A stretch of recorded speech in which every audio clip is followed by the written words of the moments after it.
Hello everyone, my name is Pooja Kandpal. Welcome to you in my YouTube channel Infinity. So today we are going to discuss on rational number and their decimal expansion, right? So as we know that the decimal expansion of any rational number, okay, suppose I have 35 upon 50, okay. So decimal expansion of any rational number can be terminating or non-terminating, and we can get these decimals by dividing, okay. Suppose we have this one, this is your rational number, okay, because it is in p upon q form. So I'll divide this by 50, okay तो 35 नहीं जाता है तो zero लगा के decimal use करेंगे, okay sorry decimal लगा के ज़ीरो यूज़ करेंगे. नाउ 57 टाइम्स 350, ठीक है ना, 7 ज़ा 350. सो सब्ट्रैक्ट करने पे विल गेट ज़ीरो. तो जब आपका रिमाइंडर ज़ीरो आ जाता है इट मीन्स वो आपका टर्मिनेटिंग है. So yes we can say that this is your terminating decimal, okay, this is your terminating decimal, right? But here main point is that how we can directly say that this rational number is terminating without actually performing the long division, okay. So here we have a statement which says that when the prime factorization of the denominator of a fraction has only factors of 2 and factors of 5, we can always express the decimal as terminating decimal. So इस statement में कहा गया अगर आप find कर ले कि जो डिनोमिनेटर की जो प्राइम फैक्टर्स हैं वो इस फॉर्म में है, सी जो डिनोमिनेटर है उसके जो फैक्टर्स हैं वो इस फॉर्म में है, इसका मतलब ये डायरेक्टली फिर आप कह सकते हैं ये टर्मिनेटिंग डेसिमल है without actually division, okay, doing division, right. तो अगर मैं यहाँ पर देखूँ 50 का अगर मैं एलसीएम लेती हूँ, सी 2 2 ज़ा 4, 2 5 ज़ा 10, 5 5 ज़ा 25, दिस इज 5 1 ज़ा 1. तो I can write this 50 as 2 power 1 and 5 power 2, right? Now it is in the form this one, 2 power n and 5 power n. So directly I can say that this one is your terminating decimal, okay, terminating decimal. तो इस तरीके से आप directly find कर सकते हैं बिना division करे, ठीक है ना. So for example suppose I am taking here 3/8, okay, second example. तो अगर आप देखेंगे 8 को आप किस तरीके से लिख सकते हैं, 3/8 को आप लिख सकते हैं 2 power 3, ठीक है. लेकिन यहाँ पे 5 तो यूज़ हो ही नहीं रहा है, ठीक है, तो आप 5 की पावर 0 यूज़ कर सकते हैं क्योंकि 5 की पावर 0 इक्वल्स टू 1, ठीक है, तो उससे कोई फ़र्क नहीं पड़ रहा है. Now it is in the form 2 power m and 5 power n.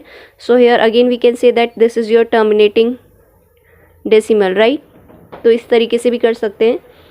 Next if you have 7/80, okay, तो डिवाइड करना थोड़ा डिफिकल्ट हो जाता है, तो बेटर है अगर हम इसके एलसीएम लेके फैक्टर्स फाइंड कर ले. नाउ हम इसके फैक्टर्स हम कह सकते हैं 2 power 4 and 5 power 1, ओके. तो बिल्कुल so again this is in the form 2 power n and 5 power n. So this is again your terminating decimal, okay. तो अगर आप फाइंड कर लेते हैं डायरेक्टली कि जो आपका डिनोमिनेटर है उसके जो फैक्टर्स है वो इस फॉर्म में है, तो आप डायरेक्टली कह सकते हैं वो टर्मिनेटिंग डेसिमल है, okay. So as question 1 of exercise 1.4 is without actually performing the long division state whether the rational numbers will have a terminating decimal expansion और a non terminating repeating decimal expansion. So as first part is 13/3125. तो आपका denominator में 3125 है, आप इसके पहले factors find करेंगे. सी 5 से स्टार्ट करती हूँ. 5 6 ज़ा 30, 1 इधर जाएगा, 5 2 ज़ा 10, 5 5 ज़ा 25. अगेन 5 से 5 1 ज़ा 5, 5 2 ज़ा 10, 5 5 ज़ा 25. अगेन 5 2 ज़ा 10, 5 5 ज़ा 25, 5 5 ज़ा 25 एंड 5 1 ज़ा 5. तो आप 3125 को किस तरीके से लिख सकते हैं, सी 2 power 0 क्योंकि 2 एक बार भी नहीं है, 5 1 2 3 4 5, सो 5 इज 5 टाइम्स. अगेन ये 2 power m और 5 power n की फॉर्म में, so this is your terminating decimal, okay, terminating decimal, okay. Second one 17/8. तो बिना डिवीजन करे आपको ये करना है क्योंकि क्वेश्चन में लिखा है without actually performing the long division. 8 के फैक्टर्स फाइंड करेंगे.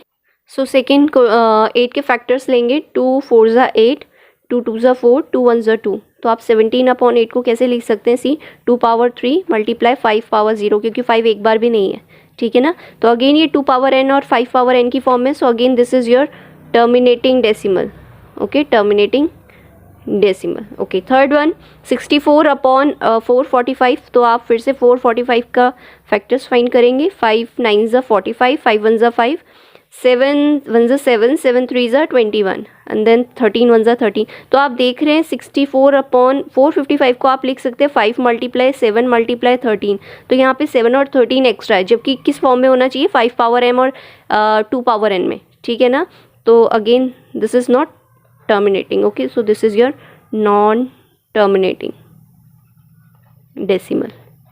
Okay, fourth one 15 upon 1600. आप 1600 के फैक्टर्स फाइंड करेंगे. सो 2 8 ज़ा 16 0 0, देन 2 4 ज़ा 8, अगेन 2 0, 2 2 ज़ा 4, देन 2 1 ज़ा 2, 2 5 ज़ा 10, 2 2 ज़ा 4, 2 5 ज़ा 10, 5 5 ज़ा 25, देन 5 1 ज़ा 5. तो आप 1600 को किस तरीके से लिख सकते हैं, 1 2 3 4 5 6, 2 पावर 6 मल्टीप्लाई 5 पावर 2. तो अगेन ये आपका 2 पावर m और 5 पावर n की फॉर्म में है. So this is your terminating decimal. Okay, now the last one 29 upon 343. 343 के फैक्टर्स होंगे सी 7 7 4 ज़ा 28, 7 9 ज़ा 63, 7 7 ज़ा 49, 7 1 ज़ा 7. सो 29 अपॉन ये आपका आ रहा है 7 पावर 3, जो 2 पावर m और 5 पावर n की फॉर्म में नहीं है. So again this is your non terminating decimal. Okay, non terminating decimal. So these are the 5 parts of question 1. Rest we will do in our next video. Till then, do practice of more questions, and thank you for watching.